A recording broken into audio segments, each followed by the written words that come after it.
ಎಲ್ಲ ಗೌರವಾನ್ವಿತ ಮಾಧ್ಯಮ ಮಿತ್ರರೇ, ನಮ್ಮೆಲ್ಲ ಮುಖ್ಯಮಂತ್ರಿಗಳು, ಮಂತ್ರಿಗಳು, ಶಾಸಕರು, ವಿಧಾನ ಪರಿಷತ್ ಸದಸ್ಯರು, ಸಂಸತ್ ಸದಸ್ಯರು, ಮಾಜಿ ಲೋಕಸಭಾ ಸದಸ್ಯರು, ರಾಜ್ಯಸಭಾ ಸದಸ್ಯರು, ವೀರಪ್ಪ ಮೊಯ್ಲಿಯವರು ಎಲ್ಲ ಕೂಡ ಈ ಧರಣಿಯಲ್ಲಿ ಪಾಲ್ಗೊಂಡಿದ್ದಾರೆ. ಇವತ್ತು ನಾವು ರಾಜಭವನ್ಗೆ ರಾಜ್ಯಪಾಲರನ್ನ, ಘನವೆತ್ತ ರಾಜ್ಯಪಾಲರನ್ನ ಭೇಟಿ ಮಾಡಲಿಕ್ಕೆ ಅನುಮತಿಯನ್ನ ಕೇಳಿದ್ದೇವೆ.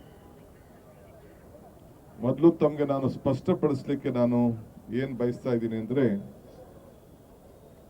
ಸಿದ್ದರಾಮಯ್ಯನವರ ಪರವಾಗಿ ಸಿದ್ದರಾಮಯ್ಯನವರ ಕೇಸಿನ ವಿಚಾರದಲ್ಲಿ, ನಮ್ಮ ಮುಖ್ಯಮಂತ್ರಿಗಳ ಕೇಸಿನ ವಿಚಾರದಲ್ಲಿ ನಾವು ಈ ರಾಜಭವನ್ ಚಲೋ ಹಮ್ಮಿಕೊಂಡಿಲ್ಲ. ಈಗಾಗಲೇ ಆ ವಿಚಾರ ನ್ಯಾಯಾಲಯದಲ್ಲಿದೆ, ನ್ಯಾಯಾಲಯದಲ್ಲಿ ಚರ್ಚೆ ಆಗ್ತಾ ಇದೆ. ನಾವು ಇದಕ್ಕೆ ಅದರ ಬಗ್ಗೆ ನಾವು ಇಲ್ಲಿ ಪ್ರಸ್ತಾವನೆ ಮಾಡಲಿಕ್ಕೆ ನಾವು ಹೋಗ್ತಾ ಇಲ್ಲ. ಏನು ಅವರು ನಮಗೆ ಸ್ಯಾಂಕ್ಷನ್ ಕೊಟ್ಟಿದ್ದಾರೆ ನಮ್ಮ ವಿರುದ್ಧ, ಅದರ ಬಗ್ಗೆ ಈಗಾಗಲೇ ನಾವು ನ್ಯಾಯಾಲಯದಲ್ಲಿ ಹೋರಾಟವನ್ನು ನಾವು ಮಾಡ್ತಾ ಇದ್ದೇವೆ. ಇವತ್ತು ಏನು ಈ ರಾಜಭವನ್ ಚಲೋ ಇದೆ, ಇದು ಗವರ್ನರ್ ಆಫೀಸು ಒಂದು ಪಕ್ಷದ ಕಚೇರಿಯಾಗಿ ಪರಿವರ್ತನೆ ಆಗಬಾರ್ದು. ಇದೊಂದು ಸಂವಿಧಾನದ ಪೀಠ. ಸಂವಿಧಾನ ಒಂದು ಏನು ಒಂದು ಎಲ್ಲರೂ ಕೂಡ ನ್ಯಾಯಬದ್ಧವಾಗಿ ನಡಿಬೇಕು ಅಂತ ಹೇಳಿ ಗವರ್ನರ್ ಸ್ಥಾನವನ್ನ, ಗವರ್ನರ್ ಕುರ್ಚಿಯನ್ನ, ಗವರ್ನರ್ ಕಚೇರಿಯನ್ನ ಸ್ಥಾಪನೆ ಮಾಡಿದೆ. ಅದರನ್ನ ತಾವು ಕಾಪಾಡಬೇಕು ಅನ್ನೋ ದೃಷ್ಟಿಯಿಂದ ಈ ಸಂದರ್ಭದಲ್ಲಿ ನಾವು ಡಿಮ್ಯಾಂಡ್ ಮಾಡಲಿಕ್ಕೆ ನಾವೆಲ್ಲ ಇಲ್ಲಿ ಸೇರಿದ್ದೇವೆ. ನಮಗೆ ಆಶ್ಚರ್ಯ ಏನಪ್ಪಾ ಅಂದ್ರೆ, ಇಡೀ ಪ್ರಜಾಪ್ರಭುತ್ವದ ವ್ಯವಸ್ಥೆಯಲ್ಲಿ ನಾವು ಕೂಡ ಬಹಳ ವರ್ಷದಿಂದ ನಾವೆಲ್ಲ ಕೆಲಸ ಮಾಡ್ತಾ ಇದ್ದೇವೆ. ಬಹಳ ಜನ 50 ವರ್ಷ, 40 ವರ್ಷ, 30 ವರ್ಷ ಎಲ್ಲ ಕೂಡ ಮಾಡ್ತಾ ಇದ್ದೇವೆ. ನಾವು ಎಲ್ಲ ಕೆಲಸ ಮಾಡ್ತಾ ಇದ್ದೇವೆ. ಇವತ್ತು ಮುಖ್ಯಮಂತ್ರಿಗಳ ವಿಚಾರದಲ್ಲಿ ಒಂದೇ ದಿನದಲ್ಲಿ ನಮಗೆ ನೋಟಿಸ್ ಅನ್ನ ಕೊಟ್ಟು, ಕಾನೂನು ಯಾವುದು ಎನ್ಕ್ವೈರಿ ಇನ್ವೆಸ್ಟಿಗೇಷನ್ ಇಲ್ಲದೆ ಪ್ರಾಸಿಕ್ಯೂಷನ್ಗೆ ಪರ್ಮಿಷನ್ ಕೊಟ್ಟದ್ದು ಕೂಡ ತಮ್ಗೆಲ್ಲರ ಜನರ ಮಂದಟ್ಟನ್ನು ಮಾಡಿಕೊಡ್ಲಿಕ್ಕೆ ಪ್ರಯತ್ನ ಮಾಡಿದ್ದೇವೆ. ತಾವು ಮಂದಟ್ ಆಗಿದ್ದೀರಿ.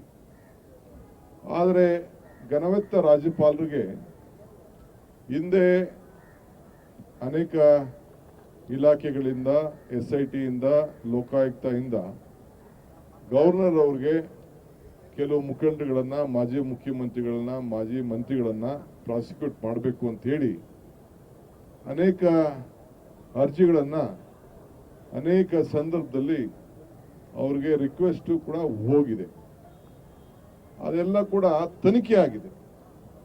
ಅವೆಲ್ಲ ತನಿಖೆಯಾಗಿ ಕೋರ್ಟ್ಗಳನ್ನ ಆದೇಶದ ಮೇಲೆಗೆ ಇನ್ವೆಸ್ಟಿಗೇಷನ್ ಬಹಳ ದೊಡ್ಡದಾಗಿ ನಡೆದು ಈ ಸಂದರ್ಭದಲ್ಲಿ ತನಿಖೆ ಆಗಿದೆ. ತನಿಖೆ ಆಗಿದ್ದಂತ ಕೇಸ್ಗಳಲ್ಲಿ ಬಹುಶಃ ಇವತ್ತು ಹೆಂಗೆ ನಮ್ಮ ಮುಖ್ಯಮಂತ್ರಿಗಳ ಮೇಲೆ ಯಾವ ರೀತಿ ಪ್ರಯೋಗ ಮಾಡಿದ್ರು, ಅದಕ್ಕಿಂತ ಮುಂಚಿತವಾಗಿ ಯಾಕೆಂದ್ರೆ ಎಲ್ಲ ದಾಖಲೆಗಳಿತ್ತು, ಎನ್ಕ್ವೈರಿಗಳಾಗಿತ್ತು. ಏನು ಸೆಕ್ಷನ್ಗಳನ್ನ ಉಪಯೋಗಿಸಿ ಸಂವಿಧಾನದಲ್ಲಿ ಏನು ಅವಕಾಶಗಳಿದೆ, ಕ್ರಿಮಿನಲ್ ಸೆಕ್ಷನ್, ಈಗಿರುವಂತ ಹೊಸ ಕಾನೂನುಗಳು ಇವೆಲ್ಲ ಏನಿದೆ, ಅದೇ ಪ್ರಕಾರ ಅವತ್ತಿನ ಕಾಲದಲ್ಲೇ ಬಹುಶಃ 1 ವಾರ ಆಗಲಿ 10 ದಿನ ಆಗಲಿ ಟೈಮ್ ತೆಗೆದುಕೊಂಡು ಮಾಡಬಹುದಾಯ್ತು. ಇಲ್ಲಿ selective application of sanctioning of power ಇದನ್ನ ಗಮನದಲ್ಲಿ ಇಟ್ಕೊಂಡು ಸಾರ್ವಜನಿಕರ ಏನು ಒಂದು ವಿಚಾರ ಇದೆ ಅದನ್ನೆಲ್ಲ ಬದಿಗೊತ್ತಿ ನಾವು ಸಾರ್ವಜನಿಕಗೋಸ್ಕರ ಕೆಲಸ ಮಾಡ್ತಾ ಇದ್ದೀವಿ ಅನ್ನೋದು ರಾಜ್ಯಪಾಲರು ಗಮನದಲ್ಲಿ ಇಟ್ಕೊಂಡಿರ್ಬೇಕು. ಸರ್ಕಾರ ಅನೇಕ ಅವರಿಗೆ ಅಡ್ವೈಸ್ ಅನ್ನ ಕೊಡ್ತದೆ. ಆ ವಿಚಾರದಲ್ಲೂ ಕೂಡ ಅವರು ಸರ್ಕಾರದ ಪ್ರತಿನಿಧಿಯಾಗಿ ಕೆಲಸ ಮಾಡಬೇಕೇ ಹೊರತು ಒಂದು ಪಕ್ಷದ ಪ್ರತಿನಿಧಿಯಾಗಿ ಕೆಲಸ ಮಾಡಬಾರ್ದು ಅನ್ನೋದು ನಮ್ಮೆಲ್ಲರ ಇಡೀ ದೇಶದ ಜನತೆಯ ಆಶಯ. ಏಕೆಂದ್ರೆ ಅದು ಒಂದು ಸಂವಿಧಾನಬದ್ಧವಾಗಿ ನಿಮಗೆ ಸಿಕ್ಕಿರೋಂಥ ಒಂದು ಅವಕಾಶ. ಈಗಾಗಲೇ ಕೇಂದ್ರ ಸರ್ಕಾರ ಮಂತ್ರಿಗಳಾಗಿದ್ದಂಥ ಮಾಜಿ ಮುಖ್ಯಮಂತ್ರಿ ಆಗಿದ್ದಂಥ ಕುಮಾರಸ್ವಾಮಿ ಅವರ ಮೇಲೆ ಬಹಳ ಹಿಂದೆನೆ ಅವರು ಅರ್ಜಿಯನ್ನ ಇದನ್ನ ಕಳಿಸ್ಕೊಟ್ಟಿದ್ದಾರೆ. SIT ಅವರು ಕಳಿಸ್ಕೊಟ್ಟಿದ್ದಾರೆ, ಲೋಕಾಯುಕ್ತ ಅವರು ಕಳಿಸ್ಕೊಟ್ಟಿದ್ದಾರೆ. ಅದು ಇವತ್ತವರೆಗೂ ಕೂಡ ಅದು ಏನು ಎನ್ಕ್ವೈರಿ ಆಗಿ ಕಂಪ್ಲೀಟ್ ಇನ್ವೆಸ್ಟಿಗೇಷನ್ ಆಗಿ ತಲುಪಿಸಿದ್ದಾರೆ. ಯಾವುದು ಕೂಡ ಅದ್ರ ಬಗ್ಗೆ ಗಮನದಲ್ಲಿ ಇಟ್ಕೊಂಡಿಲ್ಲ. ಅದಲ್ಲದೆ ಮುರುಗೇಶ್ ನಿರಾಣಿ ಅವರು, ಸತೀಶ್ ಜೊಲ್ಲೆ ಅವರು, ಜನಾರ್ದನ್ ರೆಡ್ಡಿ ಅವರು ಹೀಗೆ ಬಹಳ ಹಿಂದೆನೆ ಅವರು ಪ್ರಾಸಿಕ್ಯೂಟ್ ಮಾಡಬೇಕು ಅಂತೇಳಿ ಪರ್ಮಿಷನ್ ಕೇಳಿದ್ದಾರೆ. ಅದನ್ನೆಲ್ಲ ಒಂದ್ ಕಡೆ ಸೈಡ್ಗಿಟ್ಟು ಇದನ್ನ ನೀವು ತಾರತಮ್ಯವನ್ನ ಮಾಡಿ ಇವತ್ತು ನಮ್ಮ ಮೇಲೆ ಇವತ್ತು ಏನು ಹೊರಟಿದ್ದಾರೆ ಇದು ನ್ಯಾಯಬದ್ಧವಾಗಿಲ್ಲ.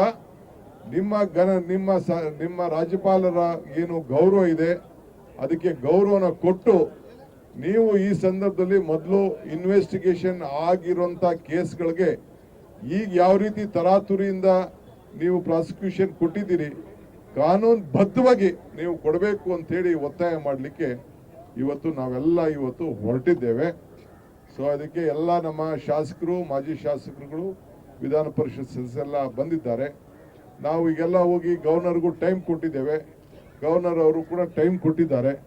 ಸೊ ಅದರಿಂದ ಬಹಳ ವಿಚಾರ, ಬಹಳ ನಾಯಕರುಗಳೆಲ್ಲ ಇಲ್ಲಿ ಚರ್ಚೆ ಮಾಡೋರಿದ್ದಾರೆ, ಮಾತಾಡೋರಿದ್ದಾರೆ. ಅದರಿಂದ ಮಳೆ ಬರೋದ್ರಿಂದ ಅವ್ರು ನಮಗೆ 11 ಕಾಲಕ್ಕೆ ಬನ್ನಿ ಅಂತ ನಮಗೆ ಟೈಮ್ ಕೊಟ್ಟಿರೋದ್ರಿಂದ ನಾವೆಲ್ಲ ಈ ಗಾಂಧಿ ಪ್ರತಿಮೆಯಿಂದ ಗಾಂಧಿ ನ್ಯಾಯಕ್ಕೋಸ್ಕರ, ಗಾಂಧಿ ಸತ್ಯಕ್ಕೋಸ್ಕರ, ಆ ಪ್ರತಿಮೆಯ ವಿರುದ್ಧ, ಪ್ರತಿಮೆಯ ಎದುರುಗಡೆ ನಾವು ಈ ಹೋರಾಟವನ್ನ ರಾಜ್ಯಪಾಲರ ಏನು ಒಂದು ನಡತೆ, ರಾಜ್ಯಪಾಲರ ಆಫೀಸಿನ ದುರ್ಬಳಕೆ ಇವೆಲ್ಲ ಗಮನದಲ್ಲಿಟ್ಕೊಂಡು ನಾವು ಅವ್ರಿಗೆ ತಿಳಿಸಕ್ಕೆ ಹೋಗ್ತಾ ಇದ್ದೇವೆ.